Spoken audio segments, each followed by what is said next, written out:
Ned is 26 and he has Down syndrome, and I've lived with him until 6 months ago.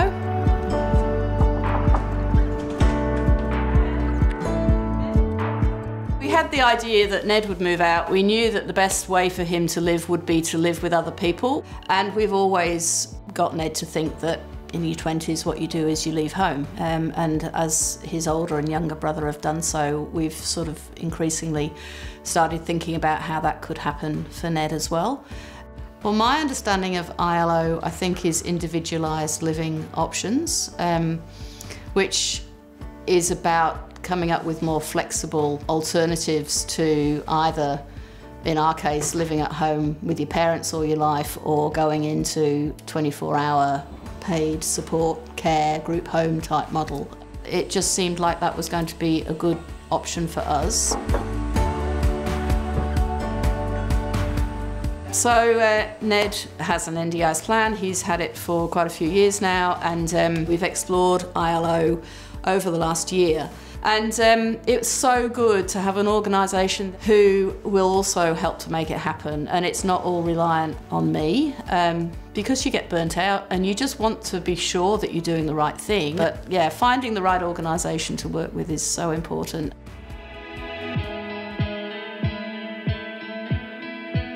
What they provide is the framework, the background support. They're very flexible and they're very open to working with everybody a little bit differently. So when Ned said he wanted to live near to town and he wanted to live with some guys, and that's in a way exactly what he's got. He's living with two young people his own age who are just there to be people to live with. They're not support workers.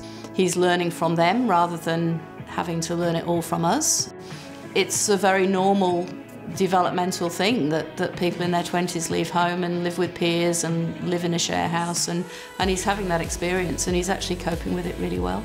Although he's part of this community and he has a million acquaintances, he actually doesn't have any friends his own age.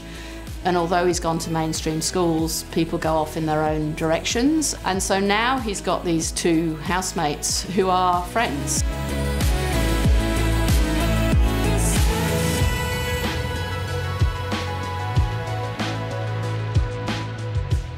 As for so many people with disabilities, finding a place to live, the bricks and mortar, is very, very difficult. And we've still got that challenge. They're in a private rental, and we were extremely lucky to get that rental. And we're doing all we can to try and find a more secure, long-term option for housing.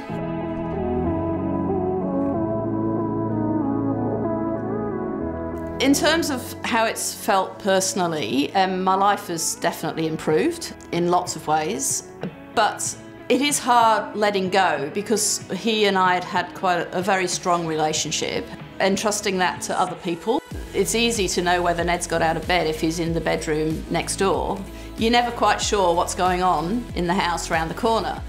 My concern about him hasn't gone away at all, but I know it's the best thing, and we've got to keep working at it really, and you know, keep supporting the whole arrangement because it's so good for him.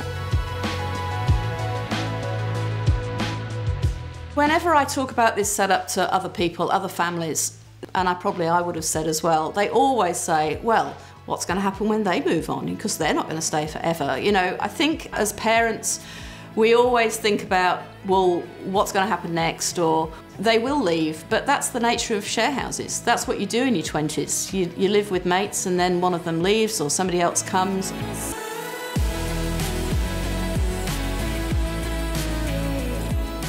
If you've got an NDIS plan for your son or daughter, it's really important to have a housing goal in there really early on, or moving out of home goal, or becoming more independent, because then that sort of sets the tone. And then find, if you need it, support coordination to help look for housing, and then find an organisation that you feel you can work with who are doing ILO. And you know, that idea that there are other people involved in Ned's life long term was a very heartwarming, you know, it was very important to me, and yeah, it's been fantastic.